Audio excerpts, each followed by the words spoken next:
Hi, my name is Mike Smith and I'm the president of T&K Futures and Options Incorporated. Today's focus of this educational video is going to be the crude oil market. But before we get started, let me go through my compliance here. Futures and options investing carries significant risk of loss.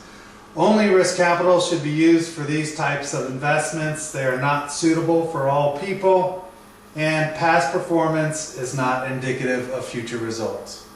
I think that covers it. Okay, well, over the 20 years or so that I've been trading commodities, there's been a few questions that I get asked from time to time. It seems like it's the same questions over and over. So what I'd like to do today is actually answer those questions, well, as best as I can. The first question that I always get, how does margin work? Well, I'm going to try to explain that to you right now. First of all, margin is a good faith deposit that's required by the exchanges. So the exchanges can raise or lower that depending on the market. Is it a volatile market in general? Is it a higher leverage type market? Is it a more expensive market? And that goes up and down based on volatility. So if a market is extremely volatile, the exchanges may raise the rates in order to slow down the speculation in that market. Stop a bubble, if they can, in other words. And if the market is extremely slow and lacks volatility, they may decrease the margin requirements to try to get more speculators in that market, to try to increase the liquidity of that market. So they're the ones that actually decide what the margins are going to be, and when we need it, when we don't need it. But what I'd like to explain here is how you would get long a futures contract for December crude oil. So say you think crude oil is going to go higher, so you get in there and you get long 1 December crude oil, and you do that at $70. So that's where you get in there at. Well, you're going to need margin for that. You're going to have some money in the account. Currently, at the time of this video, the margin for crude oil, this is West Texas Intermediate crude oil, not Brent, is $4,895. Okay, so let's just say you had an account. You just opened it. It's got $50,000 in it. You get yourself long one crude oil futures contract. Well, you're going to have available equity of $45,105 because that much gets set aside, so to speak, just for you to have the long crude oil option. Now, the contract specifications for crude oil are as follows. It's a 1,000-barrel contract. Each $1 move up or down is equal to $1,000. The symbol is CL, and it trades every month. Some of these futures contracts do not trade every month, but this one does. So you could have a January, February, December, June, whatever contract. You can trade any of them. Okay, so let's go ahead and look over here at this. You're long 1 December crude oil, and you're long at $70. You think it's going higher. Okay, let's say it does. Let's say it goes from 70 to 72. Well, you just learned that every dollar move is $1,000, so that's a $2,000 profit. So right here, your available equity in your account would actually go up by $2,000. So you would have $47,105 in your account. Okay, let's say the reverse is true. Let's say you're long at 70 and it gets down to 68. Okay, well, that's going to decrease. Your available equity is going to decrease from $45,105 to $43,105. The risk in a futures contract is theoretically unlimited. Now, how can it be unlimited? How can you lose infinity? No one ever has, but it's very risky. So the math is as follows. Say you were short, so you're betting to the downside of $70. Numbers never stop, mathematically speaking. So there's infinity risk to the upside, theoretically. And to the downside, you have great risk because, but it is limited because it can only go to 0. So, 70 could go down to 0. That would be your maximum risk to the downside. Of course, not very likely that crude oil will ever be worthless. It'll have an intrinsic value. But this does lead me to the next question I get all the time. Well, I want to trade futures, but I'm scared to death of the unlimited risk. I've heard horror stories about people getting these huge margin calls and losing tens of thousands of more dollars than they even wanted to have in the account originally. So, how am I going to protect myself? Well, in my opinion, the best way is with a sell stop in this instance, or a stop order. So you're long 1 December crude, you're hoping the price is going to go higher. Sometimes you're wrong. Market goes lower, you decide you want to risk $2,000 or $2. I put ish here, it's 2,000-ish, and I'm going to explain that to you in a second. So let's say the market comes on down, you're wrong, it hits 68, it goes through that 68 level. Well, what happens when you have a sell stop in there is it immediately turns into a market order. So, next available trade is what that's going to trade at. Could be a little higher, might be 68.05. Maybe it's a little lower, could be 67.95.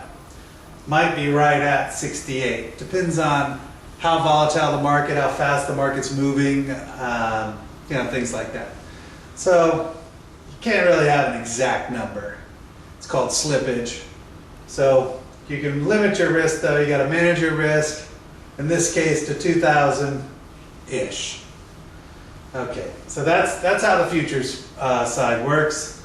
The next question I typically get is, what is a call option? Well, a call option gives the purchaser the right, but not the obligation, to buy the underlying futures contract, which is December crude oil, at a specific price, $72, and for a specific time period, which is December. Now, the thing about options that's different is they usually expire the month before. So a December crude oil contract in this hypothetical example may expire November 10th, somewhere in the middle of the month. But okay, let's go ahead and follow through with this. So, a call option. You're betting higher. Alright, so you go in this market, and let's use these same numbers and say you wanted to buy an option that was out of the money.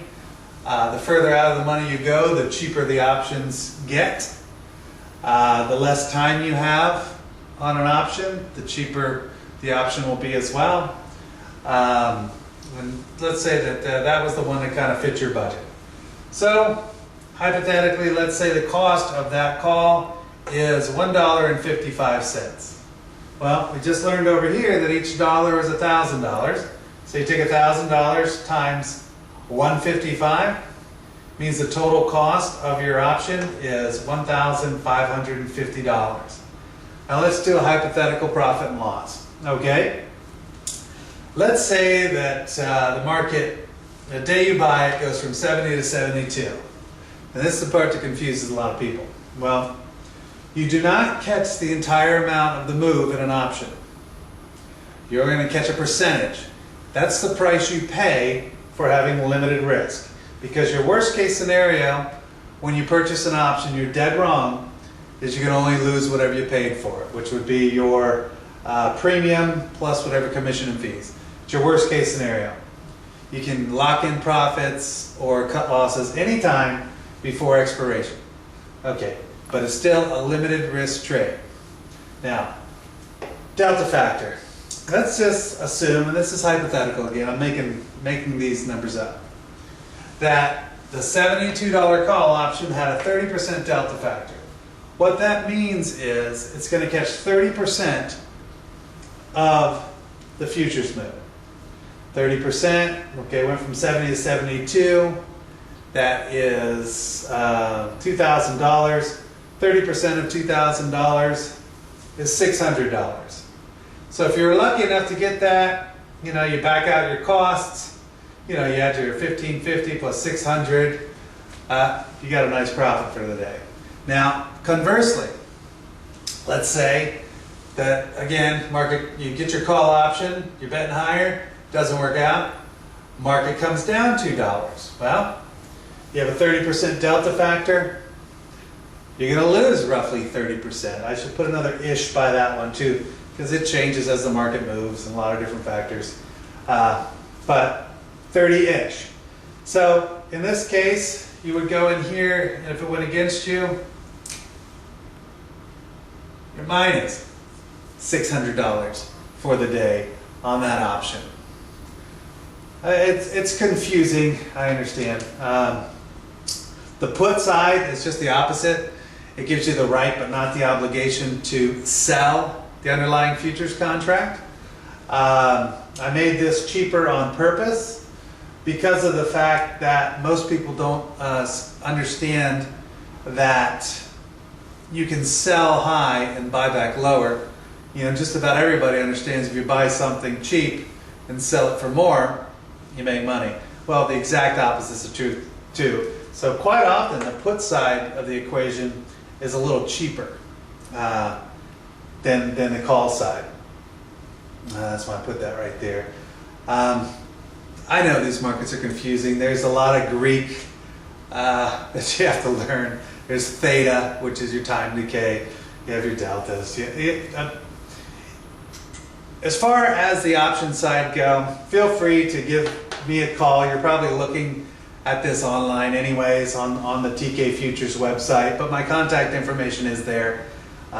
If you do have a question, give me a call and I'll answer that. I also wrote a book all about options because they're so confusing.